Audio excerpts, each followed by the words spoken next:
सबसे पहले आप सभी को मेरा प्यार भरा प्रणाम है। टिहरी जिले के पांगट गांव से मेरा नाम है कविता नेगी। तो दोस्तों, कैसे हैं आप लोग? आशा उम्मीद करती हूँ कि स्वस्थ होंगे, मस्त होंगे और अपने कामों में व्यस्त होंगे। मैं भी एकदम स्वस्थ हूँ, बढ़िया हूँ। तो चलिए दोस्तों, एक नई वीडियो की शुरुआत करते हैं। और एक और नई वीडियो की शुरुआत करने से पहले आप सभी लोगों का स्वागत है मेरे यूट्यूब चैनल कविता नेगी ब्लॉग में। धन्यवाद करती हूँ आप सभी लोगों का जो लोग मुझे सपोर्ट करते हैं।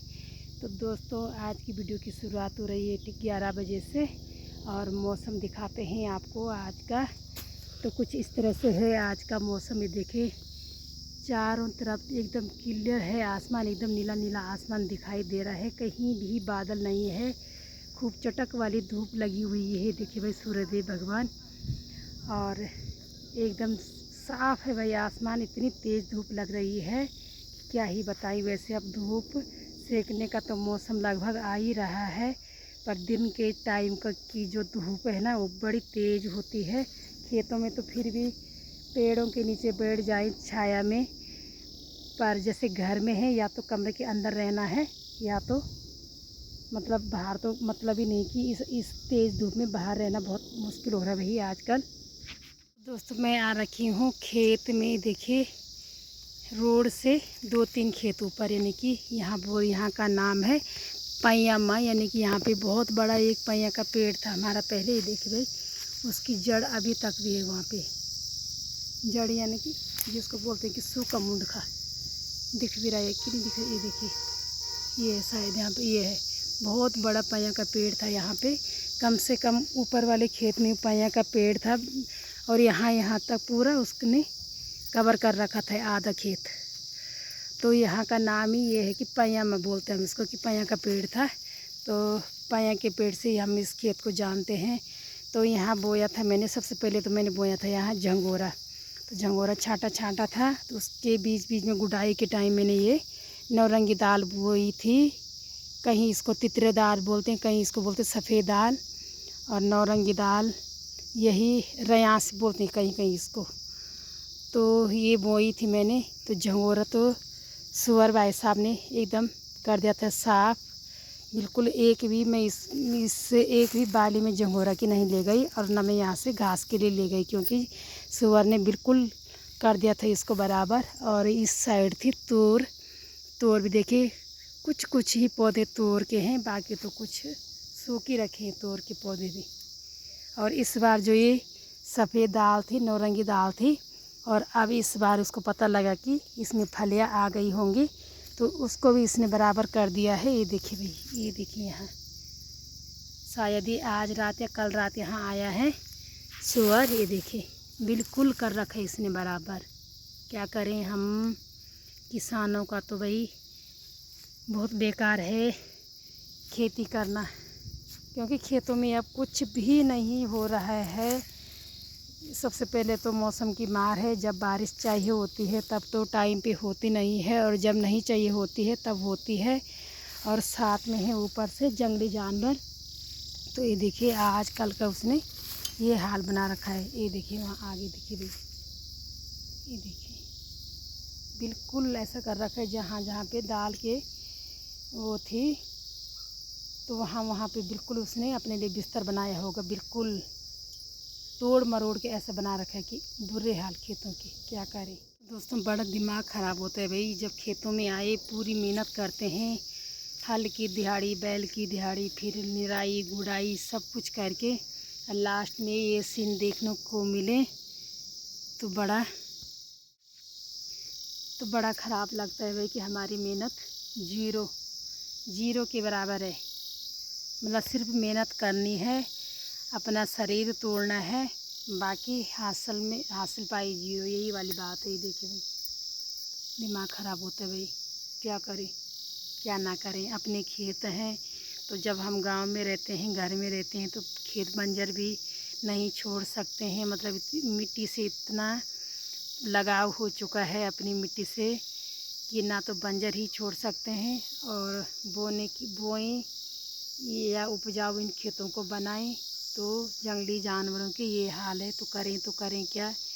इसके लिए अभी सरकार ने कुछ भी नहीं सोचा है। कितने भी जनप्रतिनिधि आते हैं और चले जाते हैं, वीडियो बनाते हैं, अपना भाषण सुनाते हैं, अपनी वोट मांगते हैं और फिर चले जाते हैं, अपनी सत्ता पे बैठ जाते हैं।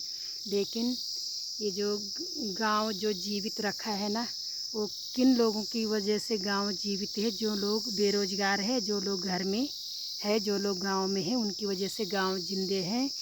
और ये देखिए भाई, जंगली जानवर को ये आतंक है। जनप्रतिनिधि तभी आते हैं जब उनको वोट की ज़रूरत होती है, उसके बाद टाटा बाय बाय करके चले जाते हैं। तो दोस्तों, शाम के 5 बज चुके हैं और अब मैं घास लेने आ चुकी हूँ खेत में, क्योंकि सुबह आज घास नहीं लाया था। तो इस समय एक टाइम तो घास लाना ज़रूरी होता है। और यहाँ पर राजू की मम्मी यहाँ पे घास काटने आ रखे हैं, यानी कि सोनम की दादी। देखिए यहाँ पर घास काट के रखा हुआ है। अब पता नहीं दूसरे खेत में कहीं चले गए होंगे और घास लेने, और मैंने जाना है ठीक इसके ऊपर वाले खेत में। और यहाँ का नाम है भगवान पहुँची हूँ मैं घास के लिए। देखिए भाई, आजकल तो कुर्रे भी इतने ज़्यादा हो गए हैं, कपड़ों में इतने ज़्यादा चिपकते हैं। ये देखिए,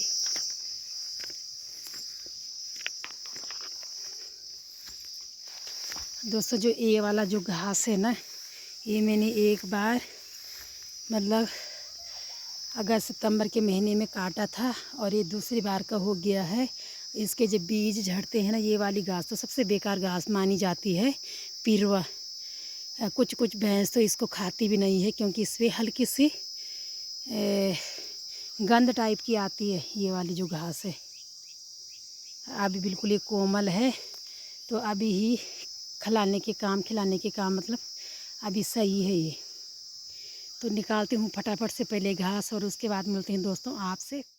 तो दोस्तों, 8 बजने वाले हैं और सब्ज़ी तो हमारी बन चुकी है, और अभी रोटी बनाने के लिए बाकी है। ये मैंने यहाँ पे आटा ला रखा है, गूंदा हुआ आटा भी गूंद दिया है, और चूल्हे पे बनाऊंगी रोटी। आग जल रही है, और अभी मैं पता क्या कर रही, इसमें इस थैले में है धनिया, लगभग है ये 4 केजी। तो इसको भूनूंगी हल्की आंच पे। ये देखिए, कुछ तो मैंने भून लिया है 2 बारी, अभी पता नहीं कितनी बारीक हो गई है, मतलब लगभग 4 केजी है ये, 4 किलो है। और ये देखिए भाई, ये नई कढ़ाई लाई मैं परसों, और खूब बड़ी सी कढ़ाई है। वैसे हमारे पास लोहे की कढ़ाई तो थी, पर छोटी थी। जैसे धनिया भूनना हुआ, और जब जैसे दिवाली में ज़्यादा पकौड़ी वगैरह बनाते हैं, स्वाले वगैरह जब ज़्यादा बनाते हैं, गांव में देने के लिए होते हैं, तो वो थोड़ी छोटी पड़ जाती थी। और जब तक मेरे पास भैंस है, तो जब मैं घी बनाती हूँ तो लोहे की कढ़ाई से, मतलब जब धुलती हूँ ना, तो जब लोहे की कढ़ाई में जब घी बनाती हूँ तो सफाई करने के लिए, साफ़ करने के लिए आसान हो जाता है लोहे की कढ़ाई में। और जो एल्युमिनियम की जो कढ़ाई होती है, उसमें साफ़ करना बहुत मुश्किल होता है। तो मैं अब धनिया भून लेती हूँ, और धनिया की जो भुनी हुई खुशबू है ना, वो बड़े मज़ेदार खुशबू आ रही है, बहुत अच्छी खुशबू आ रही है इसकी भुने हुए धनिया की। और उसके बाद देंगे हम इसको चक्की में पिसवाने के लिए। देखिए,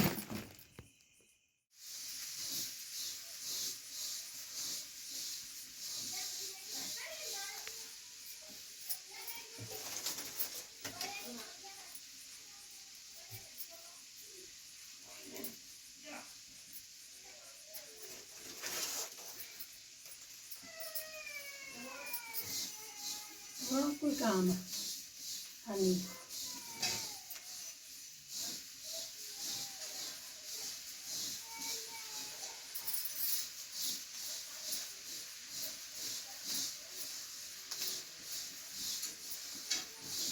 घर को बढ़िया, और साथ साथ मत भूने हो ना, मालूम है। हाँ, ये तो खुशबू ही अलग होनी खाना में।